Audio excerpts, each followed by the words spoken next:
I don't believe that we should raise minimum wage. $15? Nah, not interested. I don't want to get dragged. So I definitely want to explain myself, okay? Let's get into why I think raising minimum wage would not work, why I think that's actually dangerous, and what I think would actually make more sense if we're looking to kind of solve problems, right? Because we have a lot of problems, but I think raising the minimum wage is not going to be the solution that everybody thinks it is. So let me get into why I feel that way. Please be sure to keep it locked for all that and more. It's Crystal with the Cash Compass.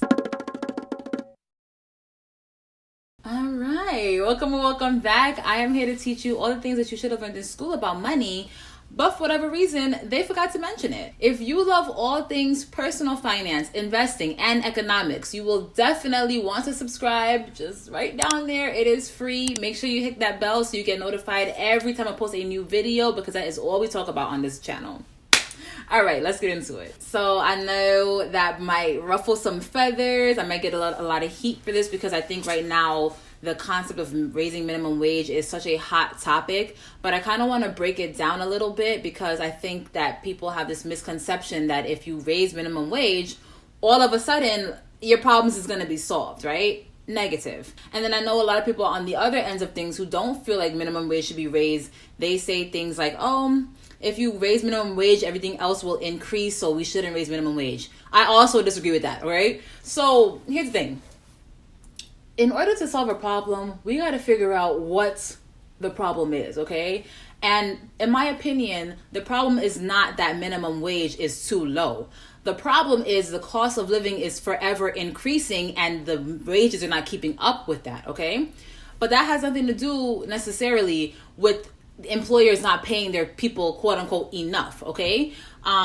We kind of demand a certain thing, whether you know it or not. When you're out there looking for a job, and I'm gonna get into why we need to kind of improve this, but when you're looking for a job, right, if you know that it's gonna be a hard job, they're kind of talking to you at the interview and you're like, okay, I gotta do all this stuff, and if they're like, oh, we're only gonna give you $2, guess what? No one's gonna go for that job, right? Or they won't keep people at that job long enough. So eventually they'll have to kind of make adjustments, okay? It's kind of similar to like how if you're at a store and you have a piece of like clothing, maybe a dress, and you charge $50 for it. If no one buys it at 50, you might have to bring it down to 45, 40, 30, 35 until someone actually takes the bait, right? And actually buys it. So if we're in a free market, then the minimum wage will be predetermined, because certain people, or most people, are not going to work for a certain amount, right? You're not going to buy that dress at a certain amount, and you're not going to work for a company making a certain amount of money either. You're going to be out of there. So if we have a truly free market, then that should kind of basically fix itself. But the truth of the matter is prices are going to always go up under this system. It does not matter what you put minimum wage to. Please keep in mind that maybe back in the day, they were making maybe $3 an hour, okay? And it was enough. But gradually over time, the minimum wage has increased, but we still have the same problem, right? So who's to say that if we put it at $15, we're still not going to have the same issues? We, in fact, are. I can pretty much put my neck on the line and tell you for sure we're going to still have that problem at $15. Why? Because the system is created that way. But as long as we have a system where banks just loan money into existence, and then we have the Federal Reserve who's just buying up assets, prices are going to increase. And I don't want to lose anybody, because that's like a whole different video, but I have talked about that numerous times on my channel. I will plug a video up here. Up here, is it on this way? Yeah. I'll plug a video up here so you guys can get an idea of what I'm talking about. But debt makes this economy go around. The more debt that is put into the system is the more money that we're going to actually need, just to keep things kind of short and sweet. So no matter what, the prices are always going to rise. It doesn't matter what you put minimum wage at. Eventually, we're going to reach a point where $15 will not be enough either. Like I mentioned earlier, if we're in a free market, things would tend to correct themselves. But because we are not in a free market, and because people can kind of artificially prop up stocks, they can artificially prop up housing, because of those mechanisms, that is why $7 an hour is not enough to live off of. It's not necessarily because these employers are being, greedy, but it's because the system is just created to kind of prop everything up, to give you the false sense of wealth, okay? Yeah. All right, let's move on. Quick story time. When I was younger, I think I was about maybe 14 or 15. I worked at my mom's job as like a little sales associate, okay? And I think I made like $7 or $8 an hour. And I was super happy for that money, right? Because after I got my little paycheck or whatever, I would buy The Sims 2 and literally any expansion pack that I could find. Thumbs up if you was ever like a Sims fanatic. I love The Sims. And, you know, I used my little money to pay for that, okay? That's what minimum wage can do for somebody. If the minimum wage was $15, you better believe I was not worth that much money, right? Because I'm some kid in high school. They're not going to pay me $15 an hour. So now I'm out of a job. And I think that would happen a lot if we make the minimum wage $15 an hour for jobs that don't really require much education or experience. You're going to be taking out, you know, the opportunities for people who are maybe a little bit younger who should be in these jobs, right? Like, I don't think, and I don't want to offend anybody, but I just personally don't feel like you should be 50 years old or 40 or even 30 years old and having to work at, you know, the grocery store or having to work in retail unless you want to, right? Those jobs should be for the younger generation because they don't have that much skills, but they still want to have some money, right? Like me at that age, I was so appreciative for my little $100 a week or whatever it was, because then I have my own little money. I learned discipline. I learned about getting up and working and, you know, having that work ethic developed. But if people are not worth $15 an hour and they're getting paid $15 an hour, well, I think that's going to change the dynamic of work, okay? Do I think that everybody's going to get, all their jobs are going to be turned into computers? I don't know, maybe eventually. I don't think that's going to be realistically what happens right now, but I do think that it'll shift and maybe they won't hire as many people. They won't be able to hire the younger generation and things like that because of this wage gap or with this wage jump, because that's a pretty large jump from like $7 or $8 to 15, right? It's almost double. These jobs do not require much, so they do not pay much, okay? And instead of us asking to be paid more to do something that doesn't really require a lot of experience or expertise, I think we need to really address what the real issue is. And the true issue to me is that certain jobs, like really good jobs, are being reserved for the higher ups, and we're not as a whole collective community learning to get into higher paying jobs, okay? As all of our manufacturing gets outsourced to China and other countries, those are good paying jobs. Manufacturing jobs pay very well, right? Unfortunately, we don't manufacture anything in here, okay? So the dynamic of the United States has just kind of changed from we build, we innovate, to we sometimes innovate. Maybe some people in California are innovating, but everybody else is just providing services, and all of the hard work and all the actual hands-on, you know, trades are being just purchased from China, right? So let's talk about it, right? We need to actually have better education and better trades, more manufacturing, more innovation in America, because if you do that, then you don't have to work at McDonald's for 20, 30 years, right? You can actually increase your skills as you increase your age, and as your skills increase, you could be able to demand a higher pay. Unfortunately, the way our world is structured right now, some people have to work in retail, which normally doesn't pay that well, right? They have to work at retail at a certain age just to make ends meet. And that's the true problem. The problem isn't that you're not getting paid enough. It's that you should not be having to work that kind of job, because you should be having more skills determined, you know, based on your age. Those jobs should be reserved for people who need them, like that young kid who just wants to kind of make some money, somebody who's in college who just wants some extra pocket money, someone who just got out of college maybe, and they're just trying to kind of figure out what the next step is, right? It shouldn't be man, I have to work this job at Wendy's, or I have to work this job at Ross because I literally have no other place to go.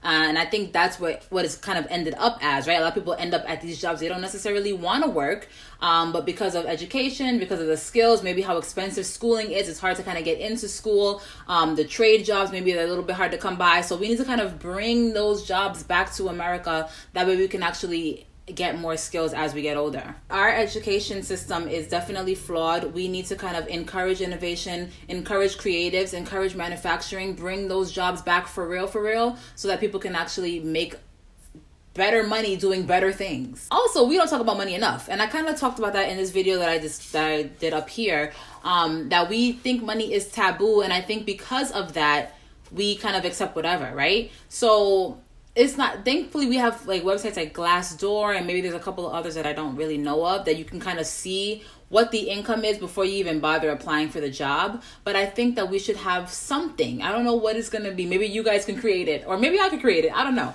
But something that we can actually be more open about the incomes that these jobs are offering. And if we were to stand together and say, listen, we're not going to be working for this company at that kind of amount. Like I said before with that dress. If no one's biting at that $50 price, they got to kind of bring it down, okay? If we're more vocal about our income and we're like, listen, we're making $7 an hour, like, I want more. You guys can unite without having to depend on the government to help you and make, mandate minimum wage. You can say, I'm just simply not going to work here, right? And it's not going to necessarily work that easily because some people are desperate, so they'll take whatever they can get. But if we were to kind of more unionize, like, how people go on strikes and like, nah, we're not going to work until we get this and that. Something like that, but on a less like, bit by bit level, more at like a global, like, okay, nah. We collectively are not going to take that. We need more money. That's just not feasible. If we were to talk about money more and just kind of say what we're accepting or what we're refusing or negotiating, I think we can also demand more money without necessarily having to go to the government to get it. So what do I think is a better solution? Because I don't think minimum wage is going to solve the problem. Listen, I'm all for people getting paid more. Like if they say minimum wage is $15, I'm going to be happy for everybody who's making minimum wage, right? I'm not saying that I don't want people to make more money. Of course I do.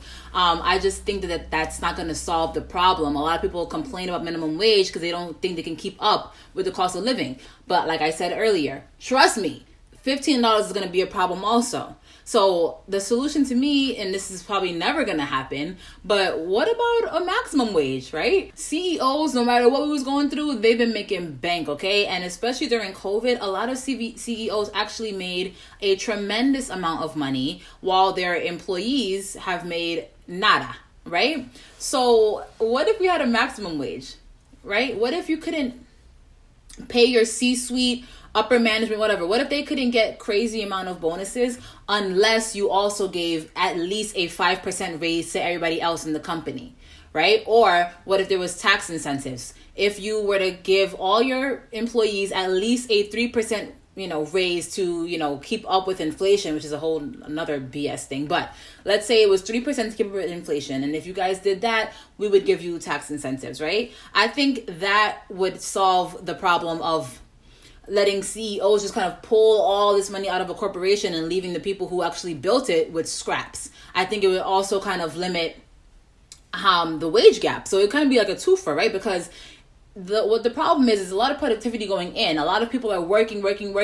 Minimum wage is at a standstill. Regular wages are at a standstill for everybody except the C-suites, right? The CEO, CFO, like they're making a whole bunch of money and it's an increasing amount year over year.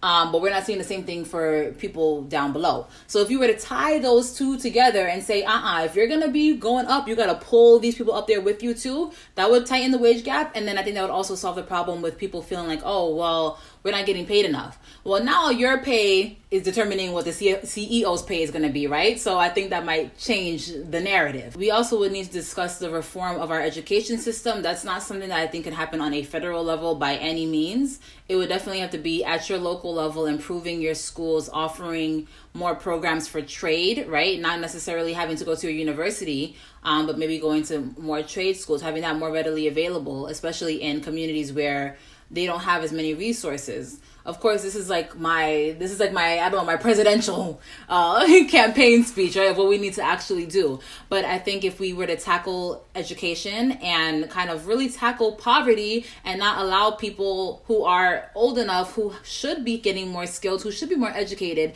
not allowing them to just have to succumb to whatever low-paying job just to make ends meet. We should be able to have better education so that all of our people are making better money. Okay? But let me know what you guys think. Do you agree with me? Do you think that, listen, I still want my $15, like, F what you talking about? Let me know, because I want to hear from you. But that will do it. If you like this video, then please be sure to like this video and share it with your friends, your mama, your cousin, your auntie, everybody, okay? And if you have anything else going on, you know what to do. Go ahead and binge watch me. And until next time, keep your money up.